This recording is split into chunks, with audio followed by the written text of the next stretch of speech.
Nah, bayangkan kalau itu terjadi semua negara, wah itu akan menjadi satu gerakan kultural yang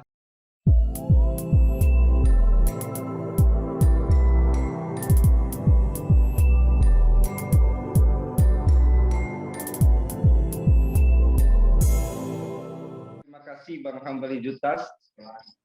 Bentara budaya Bali dengan kabupaten dan kota yang ingin juga digalakkan, ingin dirangkul, kita tentu sama-sama menghadapi masalah COVID dan kita bersabar, makanya kita terus tetap berkarya walaupun dalam keadaan apapun. Luar biasa untuk Kang Bali. Terima kasih sudah membersamai Gaksa. Insya Allah kita akan ketemu. Terakhir saya ke Bali 2013, sudah lama sekali. Oke, yang lain dimohon untuk tetap di tempat. Saya ingin juga mendengar pandangan-pandangan dari kawan-kawan penulis dari berbagai negara mengenai cerpen yang tadi dibahas atau mengenai kesusastraan ASEAN itu sendiri. Sekarang kita tanya kepada Dimas Indiana Senja. saya pikir menarik ya, ada keberlanjutan dari kata baku ini. Ya, tadi kita masih ngomongin tentang tema ya. Belum lagi kita punya satu PR, bagaimana sastra itu kemudian turun ke generasi muda. Nah, mungkin suatu ketika kita bisa setelah ada pandemi itu ya, kita bikin pertemuan yang muda-muda itu diundang biar ada diskusi-diskusi biar nggak cuma sekedar ke yang sudah senior. Ya, jadi ada regenerasi. Jadi harapan saya melalui komunitas ini sastra tidak hanya sekedar di para sastrawan-sastrawan yang sudah mapan ya, yang sudah punya nama seperti Rois Renaldi, tetapi ke generasi-generasi berikutnya. Itu menarik. Nah, kemudian saya follow up atau melanjutkan rekomendasi yang saat tadi saya ngomong kaitannya dengan esai. Saya pikir menarik, Prof. Irwan. Kita bikin tadi keberlanjutan agar ada antologi esai, ya, yang itu membidik perkembangan sastra di masing-masing negara. Itu menarik sekali untuk kita untuk kita eksekusi atau kita lakukan ya. Dinamika sastra di Malaysia, dinamika sastra di Patani, dinamika sastra di Brunei.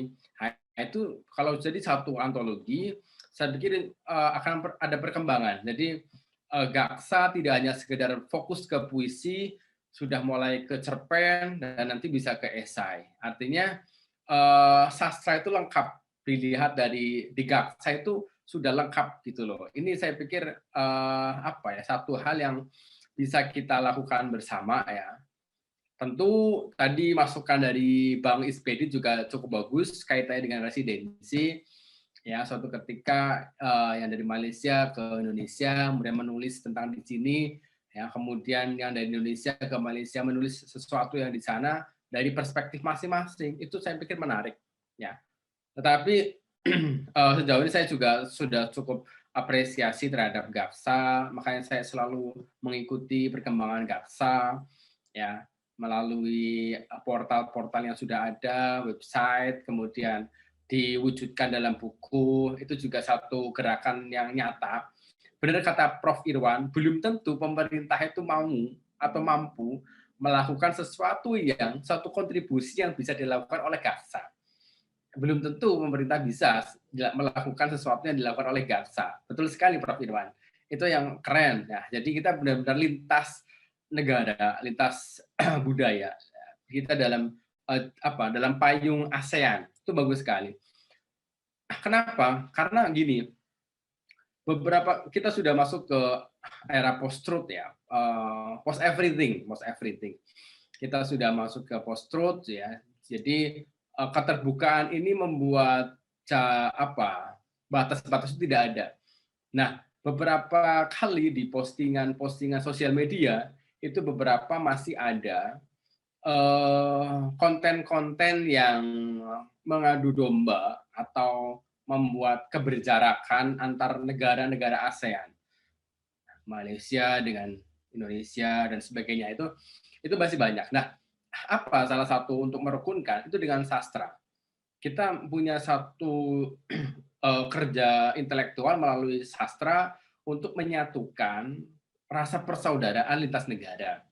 Itu yang saya pikir harus kita galakkan melalui Gaksa ini, yang harus kita lanjutkan agar sastra di Gaksa berumur panjang sampai keturunan-keturunan kita nanti itu masih punya Gaksa gitu. Nah, harapan saya itu. Jadi tidak hanya sekedar fokus di puisi ya, udah. Kemudian di cerpen juga, ini udah mulai 2 buku, siapa tahu tahun depan mulai ada esai misalkan.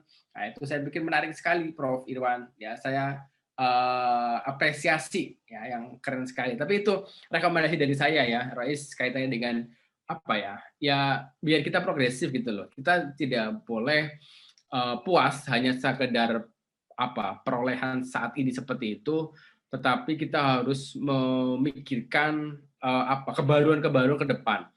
Contoh kecil, setelah kita membaca kata baku, kita tadi juga mempunyai sebuah konvensi bahwa oke, ke depan buku-buku misalkan cukup satu penulis satu cerpen yang lebih representatif mewakili sosiokultural masing-masing daerahnya misalkan.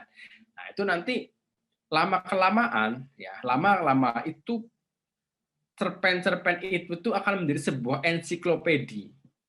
ensiklopedi kebudayaan ASEAN melalui karya sastra. Nah, itu bisa menjadi satu kajian akademik yang sangat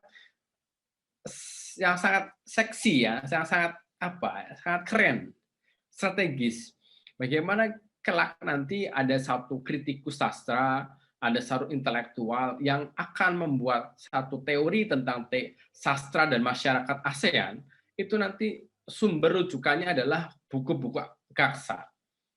Dengan catatan tadi, puisi, cerpen, dan esai itu diteruskan habit ini, kebiasaan menulis ini, kebiasaan menerbitkan buku ini untuk kata baku selanjutnya ya. Kemudian dilanjutkan esai, itu nanti akan dinamis sekali, Rois, apa kaitannya dengan fenomena sastra di masing-masing negara. Kita selama ini ya, mohon maaf saya mungkin mewakili pembaca karya ASEAN ya. Saya baru melihat misalkan sastrawan di Patani yang muncul ke permukaan itu kan baru ini Pausan Jehwe dan Mahroso Doloh misalkan. Padahal saya yakin masih banyak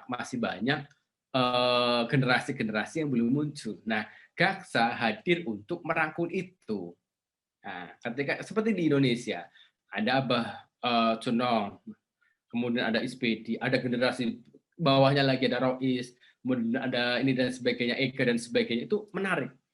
Nah, bayangkan kalau itu terjadi semua negara, wah itu akan menjadi satu gerakan kultural yang tidak akan pernah terlupakan dalam sejarah sastra ASEAN.